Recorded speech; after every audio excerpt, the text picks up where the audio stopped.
झारखंड ਦੀਆਂ ਸੜਕਾਂ ਦੇ ਉੱਤੇ ਇੱਕ ਮੰਜ਼ਰਨਾਮਾ ਜਿਹੜਾ ਹੋ ਗਿਆ ਹੈ, ਤੁਸੀਂ ਦੇਖਿਆ ਤਾਂ ਹੋਵੇਗਾ ਕੀ ਹੋਇਆ ਕੀ ਨਹੀਂ। ਉਹ ਇੰਡੀਆ ਦੇ ਜਿਹੜੇ ਇਹ ਜਮਹੂਰੀ ਦਾਅਵੇ ਕਰਦਾ ਹੈ ਨਾ, ਇਹਦੇ ਉੱਤੇ ਵੱਜੀ ਹੈ ਬੜੀ ਕਰਾਰੀ ਜੀ ਚਪੇੜ। नेहा बोरा नाम है, शायद कोई लड़की है, एक स्टूडेंट लीडर है। वो महंगाई के खिलाफ, बेरोजगारी के खिलाफ आवाज चुकदी पई।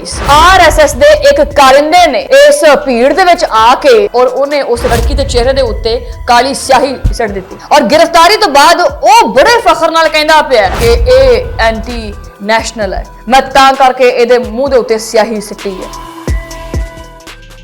और दुनिया के सामने ना ये बेनकाब मैं बेनकाब क्यों भाई, नंगा हो गया इंडिया। बहरहाल आज यही मीडिया 24 घंटे पाकिस्तान के खिलाफ जहर उगली जाता है। इस वाक़े ते मुकम्मल खामोशी है। क्यों? क्योंकि हमला आवर दा ताल्लुक जिहड़ा है वो आरएसएस दे नाल है। और अगर यही वाक़या इत्थे साडे कोले होया हुंदा, जिहड़ा फौज दा पकौड़ा है जिन्होंने खास तौर ते मख्तस किया होया साडे ते वहू करन वास्ते मेजर गौरव आर्या साहब, फिर लग जाएंगे ये देखें जी पाकिस्तान के अंदर एक औरत महफूज नहीं है।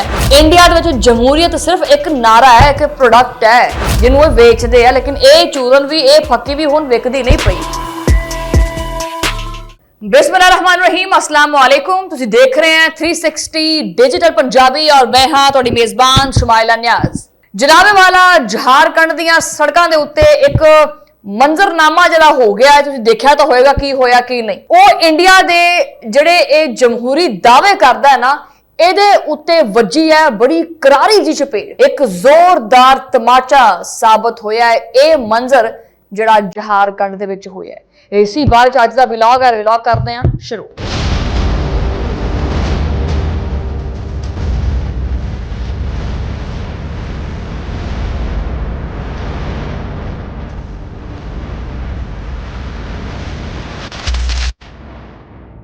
एक नेहा बोरा नाम है, शायद कोई लड़की है, एक स्टूडेंट लीडर है। वो महंगाई के खिलाफ, बेरोजगारी के खिलाफ आवाज चुकदी पई सी और हाथ दे विच कानून सी, जुबान दे उत्ते सवाल सी, लेकिन जवाब की मिलिया? आरएसएस दे एक कारिंदे ने इस भीड़ दे विच आके वो भीड़ दे विच घुसिया और उन्हें उस लड़की के चेहरे के उत्ते काली स्याही सट दी और गिरफ्तारी तो बाद वो बड़े फखर नाल कहंदा पिया कि ये एंटी नेशनल है, मैं तां करके इहदे मूंह दे उत्ते स्याही सिट्टी है। नेहा बोरा पसंद नहीं है, वो उमर खालिद का समर्थक है, इसीलिए फेंके। हमको कोई फर्क नहीं पड़ता। एक कुत्तों के बीच में एक शेर है, ठीक है, इन लोगों को कोई औकात नहीं है, लोग देशद्रोही है। एक औरत दे मूंह दे उत्ते स्याही सिट्टी है इस आरएसएस दे नाम निहाद गुंडे ने। इत्थे सवाल तो बहुत सारे पैदा होंदे हैं कि जिस मुल्क दे विच सवाल करने वाले नूं गद्दार आख्या जांदा है, इजहारे राय जिहड़ा हैगा उत्थे गद्दारी आख्या जांदा है, वो किदां जमहूरी हो सकदा है? ਇਹ ਉਹੀ ਇੰਡੀਆ ਹੈ ਨਾ ਜਿਹੜਾ ਹਰ ਫੋਰਮ ਦੇ ਉੱਤੇ ਪਾਕਿਸਤਾਨ ਨੂੰ ਲੈਕਚਰ ਦਿੰਦਾ ਫਿਰਦਾ ਹੈ ਕਿ ਜੀ ਅਸੀਂ ਨਹੀਂ ਕਿਸੇ ਦੀ ਸੁਣਦੇ ਹੈਗੇ, ਪਾਕਿਸਤਾਨ ਦੇ ਵਿੱਚ ਇਨਸਾਨੀ ਹਕੂਕ ਨਹੀਂ ਹੈਗੇ, ਖਵਾਤੀਨ ਦੇ ਹਕੂਕ ਨਹੀਂ ਹੈਗੇ, ਜਮਹੂਰੀਅਤ ਨਹੀਂ ਹੈਗੀ। ਤੁਹਾਡੇ ਕੋਲੇ ਹੈਗੀ ਹੈ, ਪਹਿਲੇ ਆਪਣੇ ਗਰੇਬਾਨ 'ਚ ਝਾਂਕ ਕੇ ਦੇਖੋ, ਆਪਦੇ ਅੰਦਰ ਆਪਦੇ ਘਰ ਦੇ ਵਿੱਚ ਦੇਖੋ ਕਿ ਕੀ ਹੁੰਦਾ ਪਿਆ। ਖਵਾਤੀਨ महफूज नहीं हैगियां, तुलबा महफूज नहीं हैगे। एक शहरी सवाल करे तो उन्होंने इजाजत नहीं है, उन्होंने कहते हैं चुप कर दड़ वट जाना इश्क दा खोल खुलासा। और ये कोई इक्का दुक्का जिहा वाकया नहीं है। इंडिया दी आपदी सरकारी एजेंसी NCRB दे अदादोशुमार चीकां कूकां मार मार के कहते पे है कि उत्थे हर 16 मिनट तो बाद एक औरत जिहड़ी है जिनसी तशद्दुद दा शिकार हुंदी है। दिल्ली दे विच तुसीं देखो कि की उत्थे हुंदा है, रेप कैपिटल के नाम तो जानिया जाता। बहुत सारे केसिस ने, केड़ा केड़ा नाम लवां मैं इत्थे?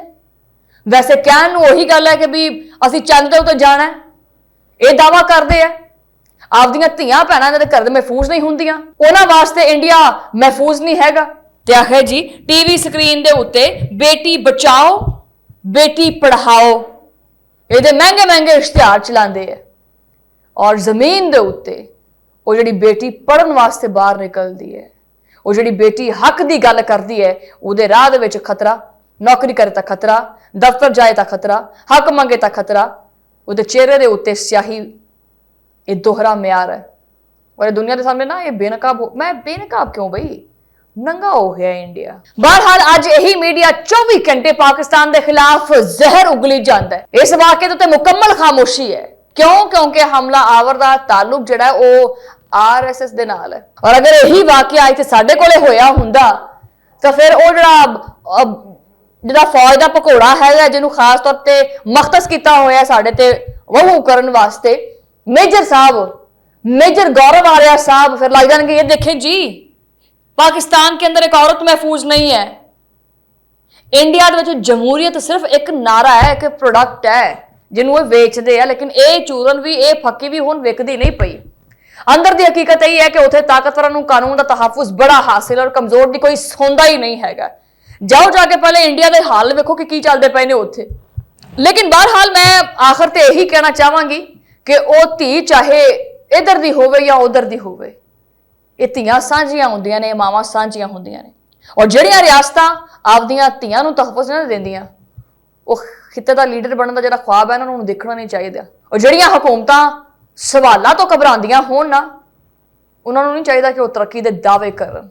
बहरहाल पाकिस्तान दे उत्ते या आसे पासे नज़र रखण दी बजाए मेरी गुजारिश है इंडिया तो कि इंडिया पहले आपदे घर दे मसाइल हल कर लवे, फिर असीं भी बैठे हैं, ਅਸੀਂ ਵੀ ਕਰ ਲਾਂਗੇ ਗੱਲਬਾਤ ਤੁਹਾਡੇ ਨਾਲ, ਕਿਤੇ ਨਹੀਂ ਭਜਦੇ ਪਏ, ਇੱਥੇ ਹੀ ਆ।